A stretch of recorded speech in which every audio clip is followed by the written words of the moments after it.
During the early days of 1924, 3 fur trappers working out in the wilds of Central Oregon were murdered in a brutal and savage manner. Almost a century later, the full circumstances surrounding their deaths still remain a mystery. Who was responsible for the Lava Lake murders?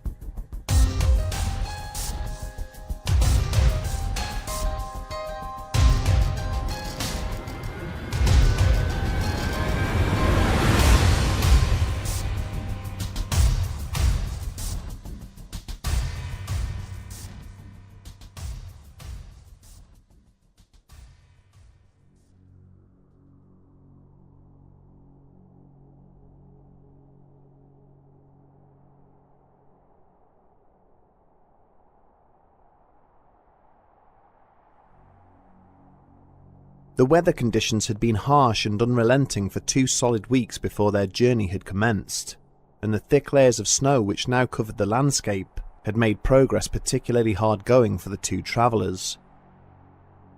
Having finally caught sight of their objective, both men found themselves mired with a creeping sense of foreboding. Ahead of them lay a solitary wooden cabin, situated just on the outskirts of a densely wooded area which extended as far as the eye could see.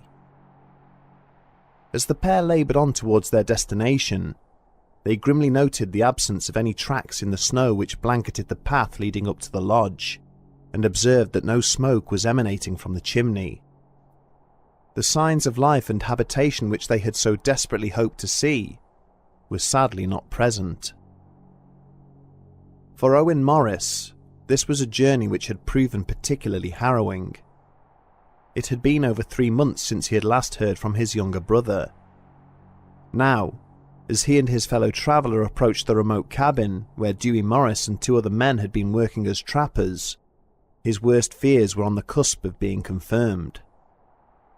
There was no reason for such a long period without contact, which could only mean that something bad must have happened.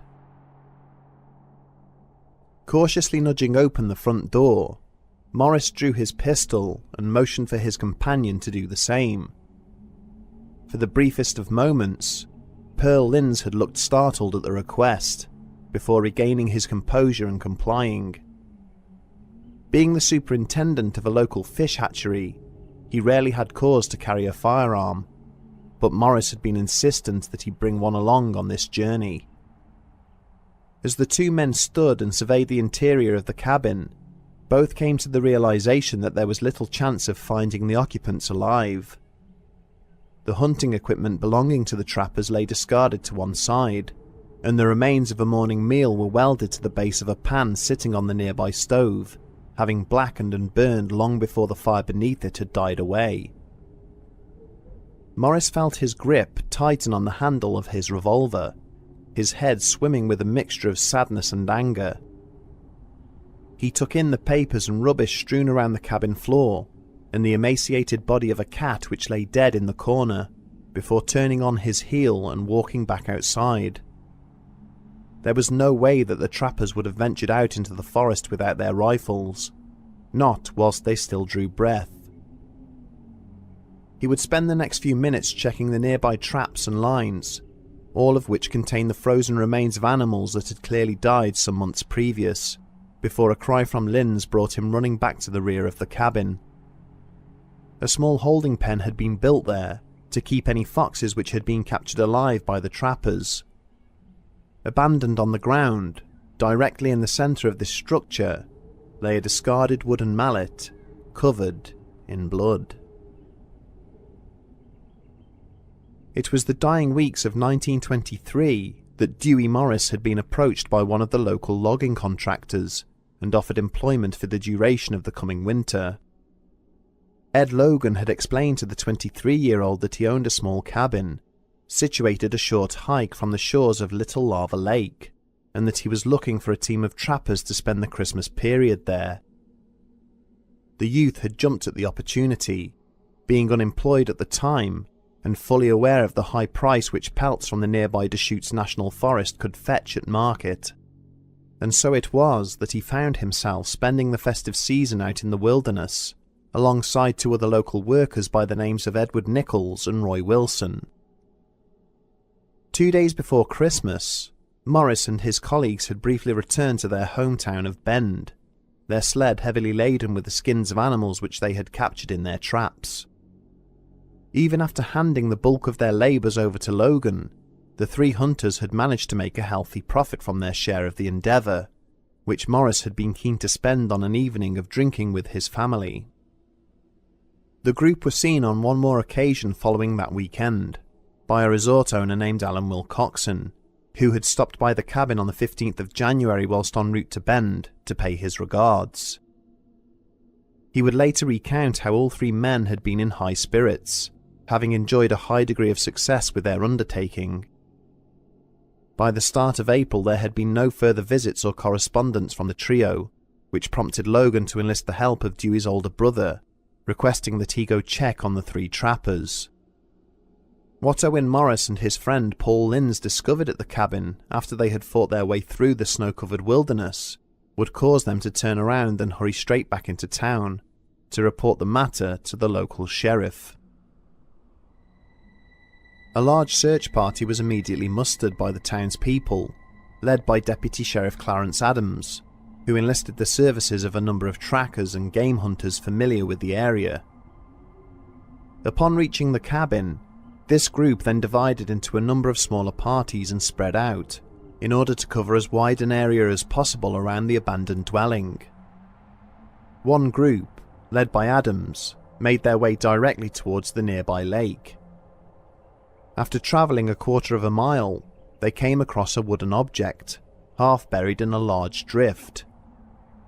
They immediately began to dig away at the thick layers of snow, soon discovering the sled which belonged to the missing trappers, its rear wooden panelling stained with what appeared to be blood. Adams and his team pushed a further 100 metres to the shores of the lake itself, where they encountered a large hole which had previously been cut into the surface ice and had since frozen over again. Not far away, under a thicket of trees, lay a further grisly discovery. Alongside the battered remains of a number of foxes, presumably the ones that had been kept in the pen behind the cabin, lay a torn and bloodied scalp of dark brown hair and several human teeth. Despite being no strangers to the harsh and savage nature of the isolated environment they lived and worked in, several of the search party immediately pulled away in revulsion, clearly upset by the horrifying nature of the remains. It fell to the sheriff to pull his people back into line, ordering them to break up the ice in and around the frozen hole that they had discovered. A short time later, the bodies of the missing men were located, floating just beneath the surface of the lake. All three corpses displayed wounds consistent with having been shot by a pistol or shotgun, with evidence that someone had also used a hammer of some kind to inflict additional injuries, both before and after the point of death.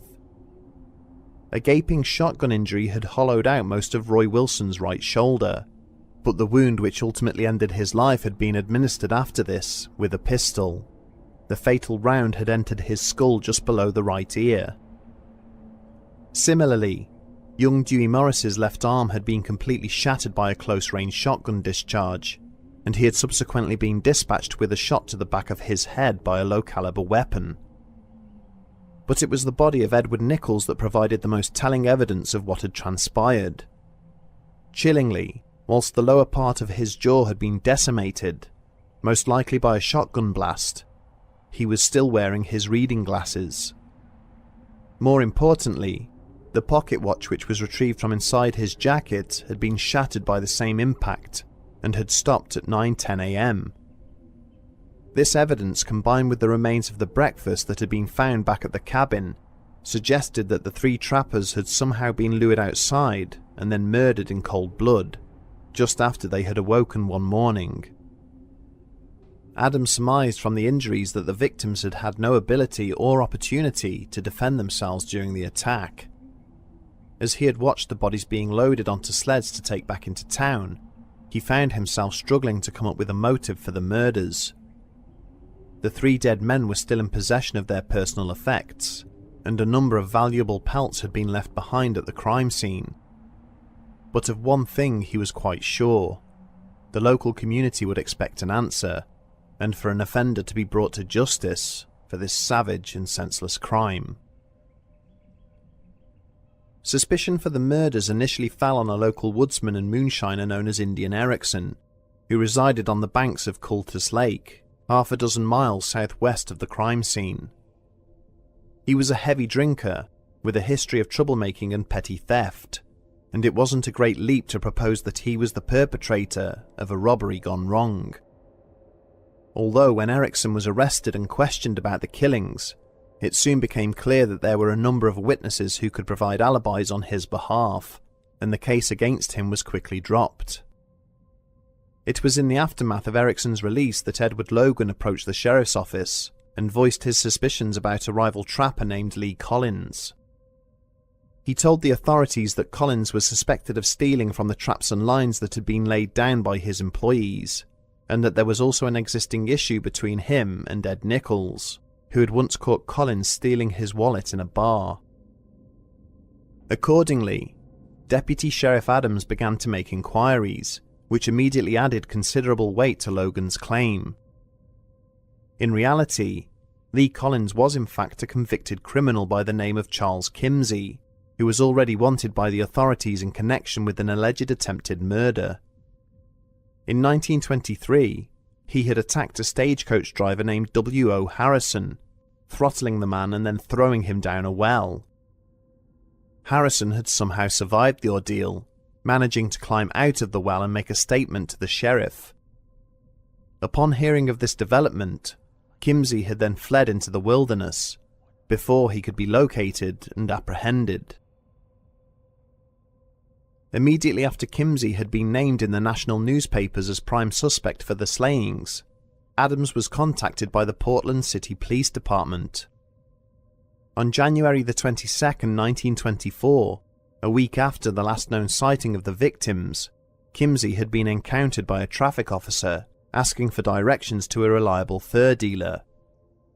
The deputy sheriff hastily made his way across to Portland and began to question all of the known fur dealers in the city.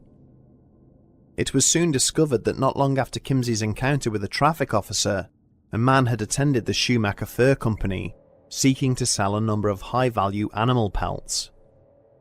The owner of the business, Carl Schumacher, had paid him $110 for the skins. At the end of this transaction, the customer had signed a receipt for the payment, using the name and trapper's license of Edward Nichols. Frustratingly, it would be some time before the police were able to trace the fugitive.